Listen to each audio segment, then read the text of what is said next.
We got to talk. I think Kramer would have been a Bitcoiner if Bitcoin were around when Seinfeld was shooting. He's like, shoot, he's like, Jerry. Oh my God, I think I might take that clip. That's so perfect.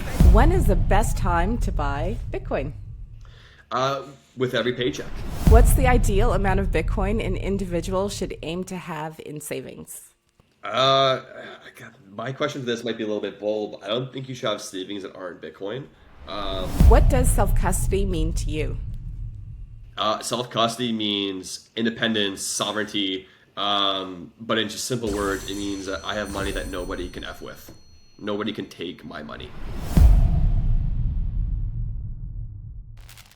Keep 'em cold till I'm old. I don't plan to blow my load. Wallet so blue, if you know, you know. It's better than bonds, better than gold. Finna reap up what I sow. Fiat money can't keep up, it gets sold. How many times you been told? DCA's the way to go. Higher highs, higher lows. Every year my network grows. Every day my network grows. Running relays, running nodes. Yeah. Dollar a day's a minimum. Stats, zap sats. Any fear I get, flipping them. Konrad, thank you for being on Ask a Bitcoiner 21 Questions. It is time to answer 21 questions. Before we get to it, can you introduce yourself to the audience, please? Yes. Hello, everyone. My name is Konrad Fitzpatrick. I'm the community manager at Bitcoin Well. Thank you for having me here, Saida. My pleasure. Okay, so 21 questions, 10 minutes, asked in random order. You've seen the questions ahead of time. Before we start, do you have any questions for me? Gosh, we've been talking for so long. It would probably be a skiing related question. Yeah. How does your daughter like skiing, and what's it like watching her ski? Like, is it scary watching her? Like, are you worried about that she might hurt herself, or is she just having a blast and like you're not worried about that? So her ski lessons, this is her second year of ski lessons. Her first year I stayed and I watched every day because like she was small, she was 4. And I saw that her teachers were really good. Like they were really caring with all the kids and stuff. So I felt comfortable going into it this year. So this year my husband and I dropped her off, and then we did like as many runs as possible during her ski lessons. And then we picked her up. However, and I feel really comfortable. She skis beside me and stuff. We do blue slopes together. And so it's really nice. But towards the end of our winter holidays, my husband calls me. I stayed home because I stayed at the chalet because I had to work. And my husband called me and he was like, everything's okay. And I'm No. why are you calling me saying everything's okay? He's like, everything is okay. And I want you to know that everything's okay before I tell you what happened. And so apparently she got into a little like accident with one of the other kids. They both fell. She wears a helmet when she skis. And I think we were talking before of like signs to look out for in case of head injury. And she said to her ski instructor that she felt like vomiting. So they immediately called the ambulance and they strapped her into one of those like ski rescue things. So she was completely immobile, like laying on her back because they didn't want to move her head or disrupt her spinal column. They took her to the hospital. They called my husband, which was a very smart thing to do because I would have like just lost it. And so he had been with her for maybe an hour or so.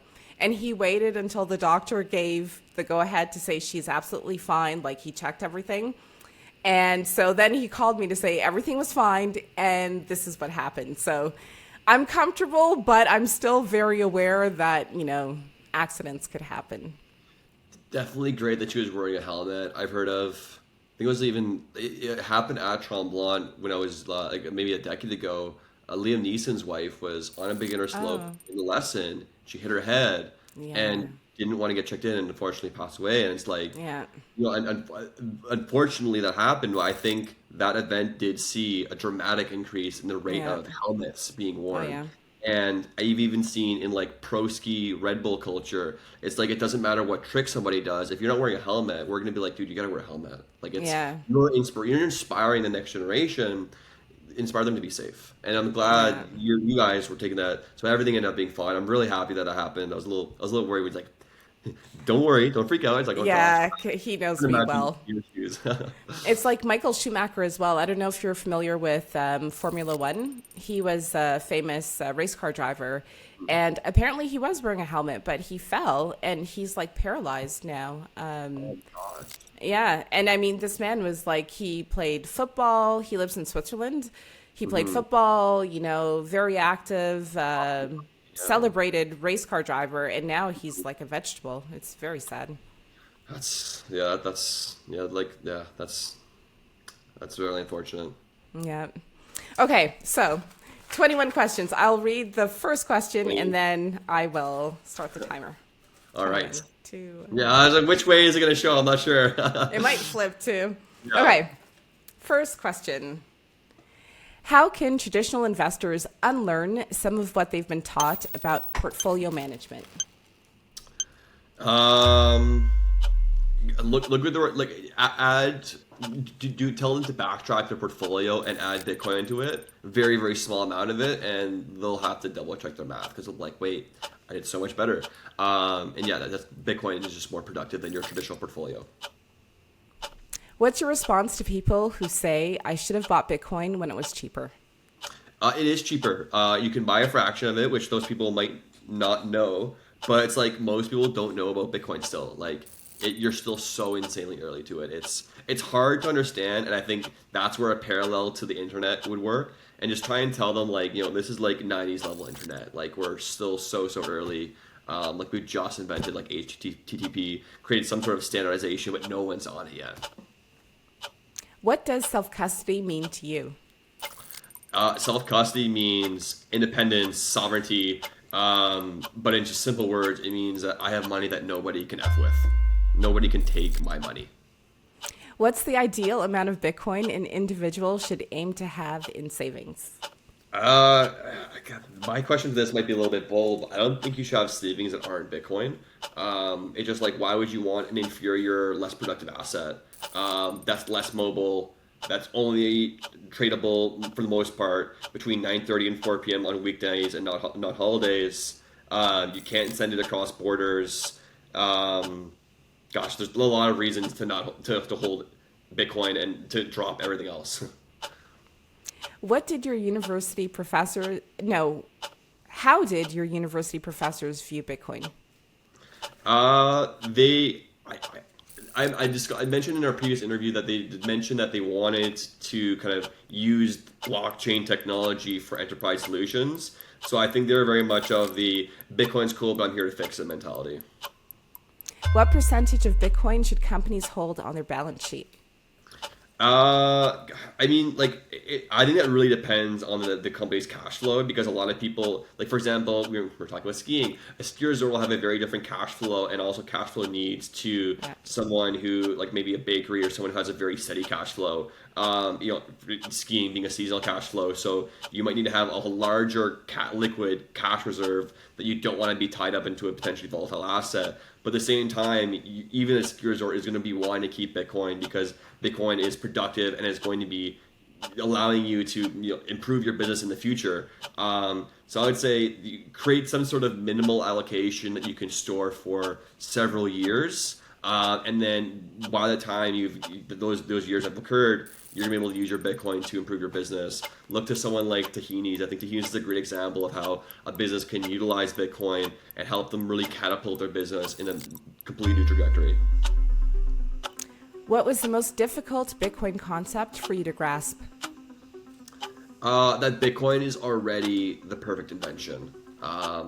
Bitcoin is the one and only kind of invention of the digital commodity. Anything else that comes afterwards is fundamentally a copycat that to some degree is trying to replicate the price appreciation that Bitcoin did, but that attempt at replicating it is got to be somewhat malicious because you're giving yourself a lot of that coin, whereas Satoshi gave himself a lot of that coin but never sold it. It was non-malicious in its intent and in its conception. It was humanitarian in its conception.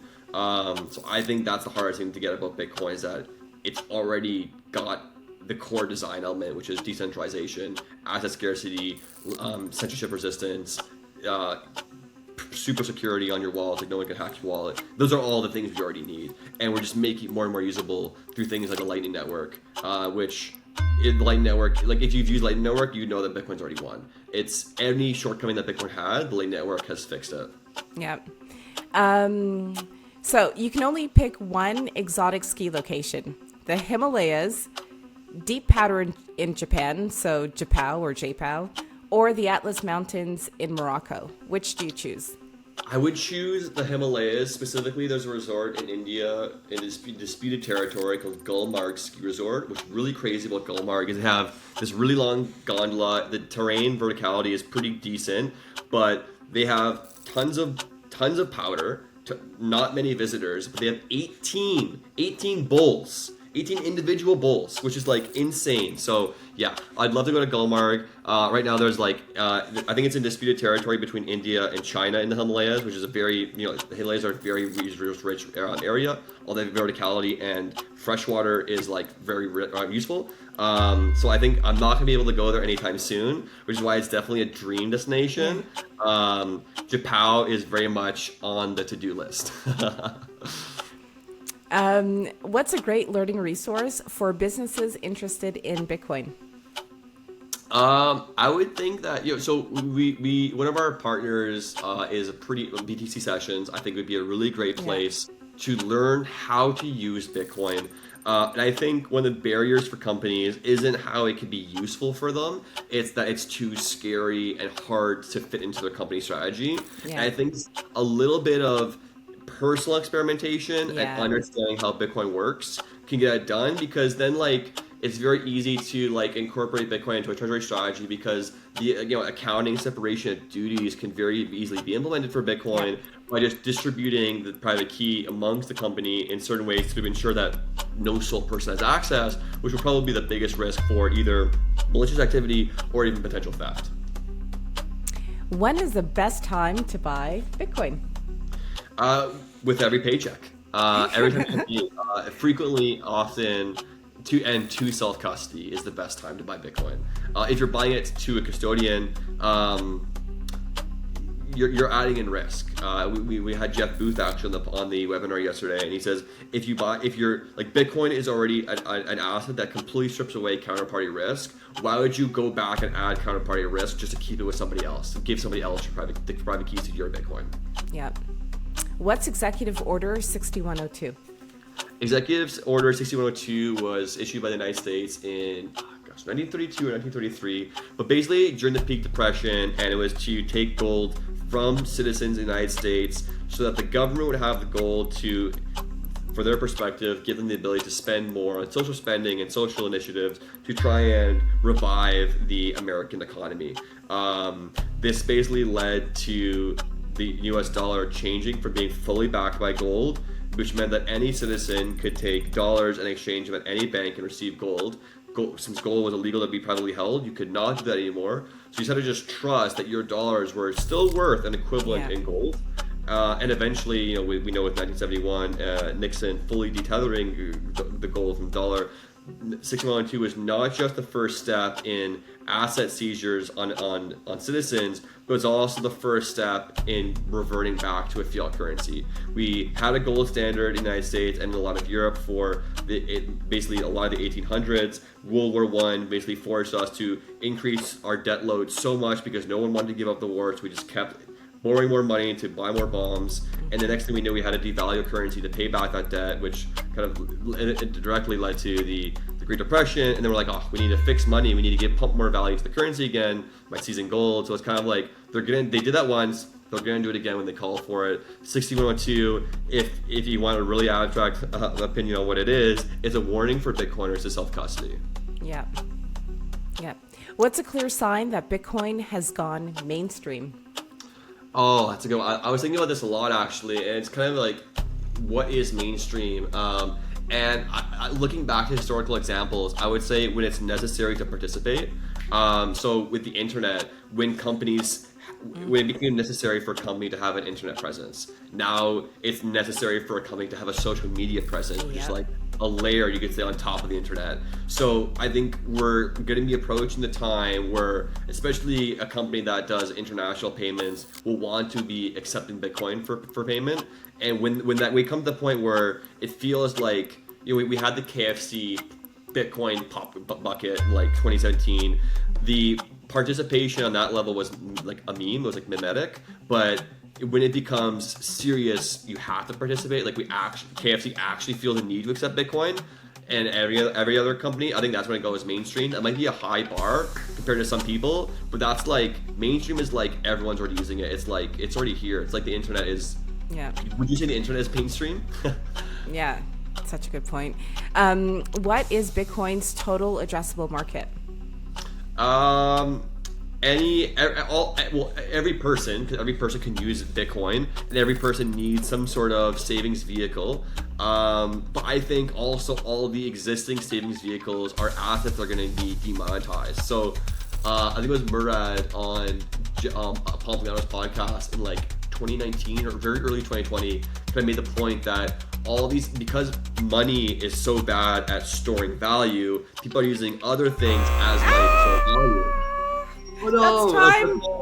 That was it. That was too long. That's time. And I'm yeah. So I didn't want to coax you to go faster, but I'm listening to you and I'm like, yeah. You know. I needed to have the timer on my screen so I could be looking at it like those radio hosts when they know the song is playing or whatever. Actually, that's a good idea. I don't know with Riverside if that's something I can. I have to go through the media sort of options to see if that's something I can add to the screen, because that would definitely help you, wouldn't it? Yeah, I did a lot of case competitions in university to like practice public speaking and like on the fly problem solving. And one of the things that we had was we would have like a countdown timer. It was like people would give you like every minute you'd get like a little wave, so you knew kind of where you're clocking in at. So you knew, oh, I spoke too fast here. I have a little bit of extra time. I can kind of expand this point, or I got to wrap this up because I dove a little deeper into that this time. So yeah, that's good feedback that I will take in. So you have actually you have a few questions left. You've got 1, 2, 3, 4, 5, 6, 7, 8 questions to go. I try to be so concise and punchy with my answers, but I was like, oh no, I gotta explain more. I was like, with every paycheck, what does that mean? And I was like, oh. Yeah. Every paycheck was good. I was like, that's smart. I've not heard that one before. When's the best time to buy Bitcoin? With every paycheck. That's unique. That's when you get paid, yeah. When you get paid. Right, Konrad, it was such a pleasure having you on the podcast. I would like to invite you back. I will attend one of the webinars because you're like, I feel your passion. I think that is such a powerful sort of medium to communicate the importance of Bitcoin to people. So thank you for that. Thank you, Saida. And I feel that definitely from you as well. Like you're very warm and like you're very like down to hear what I have to say, which like shows like you're empathetic and you care about your host and you care about like your co-host and you want to learn more about other people and like their Bitcoin experiences, which is like just speaks to like your natural curiosity, which I admire. Yeah, thank you so much. Can you remind people where they can find you? Yeah, and the Bitcoin Well.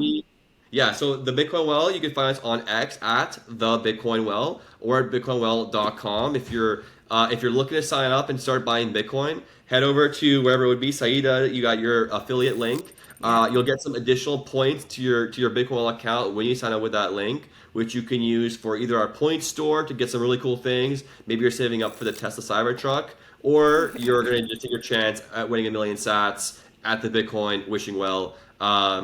And if you're looking to find me personally, you can find me on X at Bitcoinrad, BITKOINRAD. Thank you so much, Konrad. Awesome. Thank you so much, Saida. Keys.